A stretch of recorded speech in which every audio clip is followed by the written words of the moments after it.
അരുൺകുമാർ ഇപ്പോൾ പറഞ്ഞത് കേട്ടല്ലോ. പൊതുമരാമത്ത് വകുപ്പിനാണ് ഇതിൻ്റെ ഉത്തരവാദിത്തം. ഭൂമി ഏറ്റെടുത്ത് നൽകിയല്ലോ. അപ്പോൾ ഭൂമി ഏറ്റെടുത്ത് നൽകുമ്പോൾ DPR തിരുത്തി അല്ലെങ്കിൽ DPR മാറ്റി അതിലൊരു വലിയ അട്ടിമറി നടന്നു എന്ന മട്ടിലാണ് ഇന്ന് കേന്ദ്ര സഹമന്ത്രി സുരേഷ് ഗോപി പ്രതികരിച്ചത്.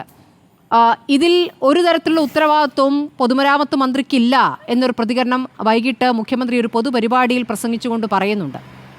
എന്താണ് ഇതിൽ ഒരു സർക്കാരിൻ്റെ നിലപാട്? അല്ല, ഒരു ദേശീയപാതയുടെ അലൈൻമെന്റ് ഏകപക്ഷീയമായിട്ട് മാറ്റി എന്നൊക്കെ ഒരു കേന്ദ്രമന്ത്രി പറയുമ്പോൾ അതിനെ എന്താ വിശേഷിപ്പിക്കുക? അല്പത്തരം എന്നല്ലാതെ വിശേഷിപ്പിക്കാൻ പറ്റും. ഈ കേന്ദ്രമന്ത്രി എന്ത് നിലവാരത്തിലാണ് സംസാരിച്ചുകൊണ്ടിരിക്കുന്നത്? കൃത്യമായി നാഷണൽ ഹൈവേ അതോറിറ്റി തന്നെയാണ് ഈ രാജ്യത്തെ ദേശീയപാതയുടെ അലൈൻമെന്റുമായി ബന്ധപ്പെട്ടുള്ള കാര്യങ്ങളെല്ലാം തീരുമാനിക്കുന്നത്.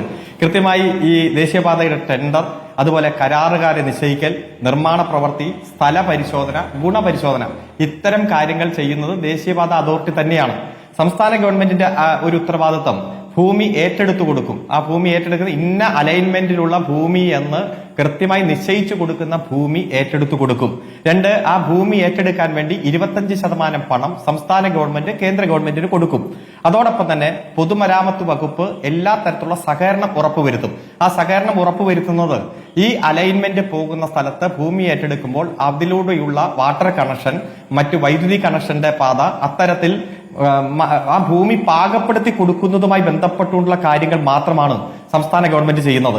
അതുപോലെ തന്നെ പ്രൊജക്ട് സാങ്ഷനുമായി ബന്ധപ്പെട്ടുകൊണ്ട് ഒരു കോർഡിനേഷൻ നടത്തും. അത് ഫോറസ്റ്റ്, വൈൽഡ് ലൈഫ്, CRS, എൻവയോൺമെന്റൽ ക്ലിയറൻസ്, അത്തരത്തിൽ ആ പദ്ധതി സമയബന്ധിതമായി പൂർത്തീകരിക്കുന്നതിന് വേണ്ടിയിട്ടുള്ള എല്ലാ സഹായങ്ങളും സംസ്ഥാന ഗവൺമെന്റ് ഉറപ്പുവരുത്തും. ഇപ്പൊ ഏതെങ്കിലും തരത്തിൽ ജനങ്ങളുടെ ആവശ്യങ്ങൾ ഉന്നയിക്കപ്പെട്ടെന്തെങ്കിലും സമരമോ പ്രതിരോധമോ ഉണ്ടായി കഴിഞ്ഞാൽ അതെല്ലാം സെറ്റിൽ ചെയ്ത് സമയബന്ധിതമായി ആ പദ്ധതി പൂർത്തീകരിക്കാൻ വേണ്ടിയിട്ടുള്ള ഇടപെടൽ നടത്തും. അല്ലാതെ ടെൻഡർ നടത്തുന്നതും കരാർ കൊടുക്കുന്നതും കരാറുകാരെ ഏൽപ്പിക്കുന്നതും അലൈൻമെന്റ് നിശ്ചയിക്കുന്നതും അലൈൻമെന്റുമായി ബന്ധപ്പെട്ടുകൊണ്ട് ഏതെങ്കിലും തരത്തിൽ പഠനം നടത്തേണ്ടതുണ്ടെങ്കിൽ അതുമായി നേരത്തെ വിശദീകരിച്ചിട്ടുള്ളതാണ്. അത് NHA ആണ് ചെയ്യുന്നതെന്ന്. പക്ഷെ അങ്ങനെയല്ലല്ലോ പൊതുമരാമത്ത് മന്ത്രി പറഞ്ഞു വരുന്നത്. അദ്ദേഹം പറയുന്നത് എല്ലാം കോർഡിനേറ്റ് ചെയ്യുന്ന അദ്ദേഹത്തിന്റെ വകുപ്പാണെന്നാണ്. എപ്പോഴും ഫീൽഡിൽ പോകുന്നുണ്ടെന്ന് അദ്ദേഹം പറയുന്നു, എപ്പോഴും യോഗം ചേരുന്നുണ്ടെന്ന് പറയുന്നു, ജനപ്രതിനിധികളെ കാണുന്നു, ജനങ്ങളെ കാണുന്നു, പറയുന്ന കാര്യങ്ങൾ റിവ്യൂ ചെയ്തുകൊണ്ട് യോഗം നടത്തുന്നു. ആ യോഗത്തിൽ മുഖ്യമന്ത്രിയുമുണ്ട്. ഇതൊക്കെയായിരുന്നു അവകാശവാദം. നമ്മൾ ഹോർഡിംഗ് കണ്ടതാണ്, ഒരുപാട് റീൽസ് കണ്ടതാണ്. അപ്പോൾ അതൊക്കെ തന്നെയും കുഴപ്പമായി എന്ന ബോധ്യത്തിലേക്കാണോ നിങ്ങൾ എത്തുന്നത്? അതോ ഈ കുഴപ്പം പറ്റുമ്പോൾ മാത്രം ഞങ്ങളുടെ റോഡല്ല എന്ന് പറയുകയും അതുവരെയും ഞങ്ങളുടെ റോഡ് എന്ന അവകാശവാദവും ആയിരുന്നല്ലോ? ഒരിക്കലല്ല. ഇവിടെ രാജ്യത്ത് 28 സംസ്ഥാനങ്ങളിലും 7 കേന്ദ്രഭരണ പ്രദേശങ്ങളിലും ദേശീയപാതയുണ്ട്. ആ ദേശീയപാതയിൽ ഒരിടത്തും ഒരു നയാ പൈസ പോലും സംസ്ഥാന ഗവൺമെന്റുകൾക്ക് വിനിയോഗിക്കേണ്ടി വന്നിട്ടില്ല. ഈ കേരളത്തിൽ മാത്രമാണ് സംസ്ഥാന ഗവൺമെന്റിന് 5580 കോടി രൂപ സംസ്ഥാന ഖജനാവിൽ നിന്ന് എടുത്തു കൊടുത്ത് ദേശീയപാതയ്ക്ക് വേണ്ടി ഭൂമി ഏറ്റെടുക്കേണ്ടി വന്നത്. അതിന്റെ സാഹചര്യം എല്ലാം നമുക്കറിയാമല്ലോ. ഇപ്പൊ കോൺഗ്രസ് പ്രതിനിധി ഉണ്ടെങ്കിൽ അദ്ദേഹം അത് പറയേണ്ടി വന്നേനെ. കാരണം ദേശീയപാത ഒരിക്കലും നടക്കില്ലെന്ന് പറഞ്ഞ് അത് ഉപേക്ഷിച്ചതായി പത്രസമ്മേളനം നടത്തിയത് സാക്ഷാൽ മൺമറഞ്ഞു പോയ മുൻ മുഖ്യമന്ത്രി ഉമ്മൻചാണ്ടിയാണ്.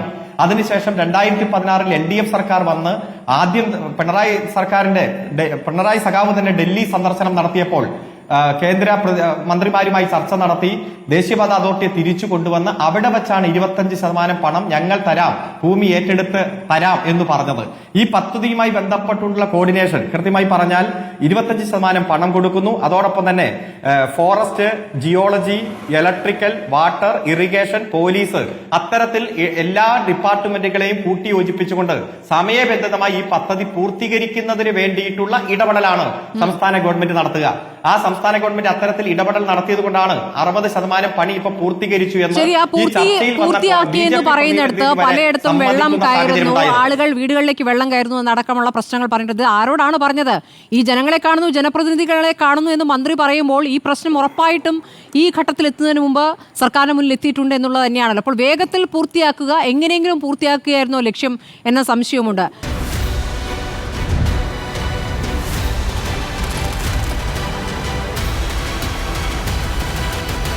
Debate with Smriti Parithikar.